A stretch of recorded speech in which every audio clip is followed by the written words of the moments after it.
D'adresser mes condoléances, je dirais pas seulement à la famille de Assou, mais à toute la population sénégalaise.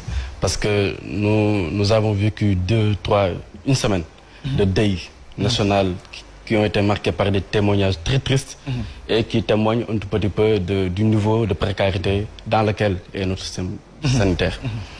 Vous savez, le président de la République, Macky Sall, nous a toujours habitués à des mesures de façade, à des décisions superficielles. Je rappelle toujours que nous avons un sérieux problème dans ce pays-là avec le suivi et l'évaluation. Nous avons de sérieux problèmes avec les sanctions. Nous avons de sérieux problèmes avec une mise au point des responsables. Mais il faut applaudir quand de tels actes positifs ont été posés par le président de la République pour prendre en charge correctement le système sanitaire de ce pays. Non. Il faut saluer. Je n'applaudirai pas. Vous savez pourquoi? Quand un acte entre dans le cadre de la normalité, je n'applaudirai pas.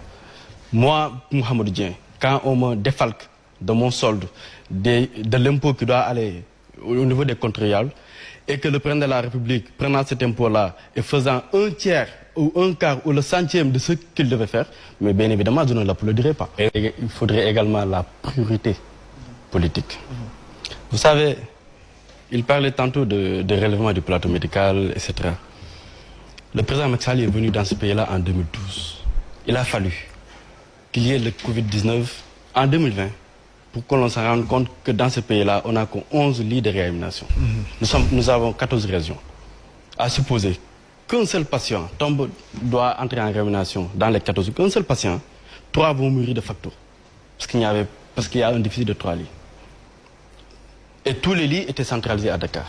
Il a fallu 8 ans après sa gouvernance qu'il se rend compte qu'il y a effectivement un problème. Alors qu'il nous dit qu'il a fait le tour du Sénégal pour ça. Je rappelle également, il y a des normes. Hein. Moi, je suis dans le domaine de la normalisation, je ne fonctionne que dans les normes. La norme nous dit qu'il faudrait un médecin généraliste pour 59 000 habitants. 59 000 habitants 59 000. Un médecin généraliste pour 59 000 Non, pour 10 000 habitants. Pour 10 000 habitants. Au Sénégal, nous sommes à un médecin généraliste pour 59 000 habitants. Ça veut dire qu'un médecin généraliste au Sénégal doit à peu près faire 6 fois l'effort d'un médecin normal pour satisfaire les besoins des clients. Des patients, quand je parle de clients, je parle 6 fois plus d'efforts. C'est pour cela que dans ce débat-là, je suis parfois mal à l'aise quand il m'arrive de porter un jugement envers le personnel médical. Parce que vraiment, ce sont des gens qui sont très patriotes, qui sont très engagés dans leur pays. Et il y a une anecdote que je donne toujours, pas un exemple, je dirais, que je donne toujours, que le système médical est à l'image de cette équipe-là, qui a un entraîneur qui n'est pas du tout qualifié, qui n'est pas du tout compétent. Le stade n'est pas du tout de bonne qualité, les pelouses pas de bonne qualité, ils n'ont pas d'équipement, mais une fois sur le terrain, se donnent d'arrache-pied pour essayer de soigner ou bien pour avoir un bon score. Et quand je parle d'un bon score, c'est de soigner les malades. Et donc, moi je me dis que ces médecins-là sont mis dos au mur. J'ai énormément d'amis médecins qui ont souvent sorti de l'argent de leur poche pour aider les malades. Et pendant ce temps-là, on nous dit qu'il y a quoi? Couverture maladie universelle. La césarienne, elle est gratuite. fait partie des rubriques qui sont incluses dans la couverture maladie universelle. La gratuité de la césarienne, on en parle depuis belle lurette. Dans ce pays, ça existe. Dans ce pays, ça existe. Je vous dis, ça existe. De façon factuelle, ça existe. Dans ce pays, ça existe. Théoriquement, ok, dans les je suis d'accord. Dans ce pays-là, il y a toujours des femmes, malheureusement, qui meurent pour une intervention lente, ou bien il y a toujours des femmes qui déboursent de l'argent de leur poche pour faire des frais de césarienne. Deuxièmement, oui, très rapidement, à l'infrastructure, malgré la gratuité de la césarienne, moi j'ai eu des amis médecins qui, devant opérer des femmes, il y a la queue qui est là, des femmes doivent subir très rapidement une opération chirurgicale de césarienne, etc. Mais le médecin n'a pas de place où mettre ces femmes-là. Donc, où est l'importance de cette gratuité-là, même si elle n'est pas effective? Alors, j'espère que moi, je suis de Thiès, je milite à Thiès, et donc je suis conseiller municipal au niveau de Thiès-Ouest et de la ville de Thiès. Je l'avais dit que les Sénégalais, la population thiessoise n'est pas pour un homme, n'a jamais été pour un homme d'ailleurs.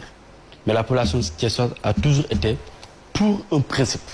Et donc, quand cette personne-là personnalise ce principe-là, la population se greffe derrière cette personne-là pour l'aider dans tout combat politique que cette personne-là aura amené.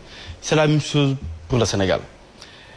Tout maire, tout député ou toute personne, tout leader de façon générale, qui pense que c'est à cause de sa propre personne que les Sénégalais sont greffés à lui pour lui donner ses voix, il se trompe lourdement.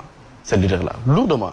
Il y a le cas de Thiès, il y a le cas des Parcelles Assainies et il y a d'autres cas. Donc vous êtes en train de me dire que Déthié Fall n'a pas de militants? N'a pas de Militants. Le président Déthié Fall, nous le PRP, nous avons des militants qui adhèrent aux principes et aux idéaux du PRP, qui sont portés par le président Déthié Fall. Et nous faisons de notre mieux pour être en conformité et en phase. Et ce sont ces principes-là. Partout où la coalition Yewwi Askan Wi n'a pas été ou a été, c'est-à-dire que dans toutes les circonscriptions nationales de ce pays-là, électorales, la coalition Benno Bokk Yakaar a eu 40%, Yewwi a eu 20%. Et donc, pour vous dire que le président Macky Sall est en deçà des 40%. D'accord. Et donc minoritaire. Merci.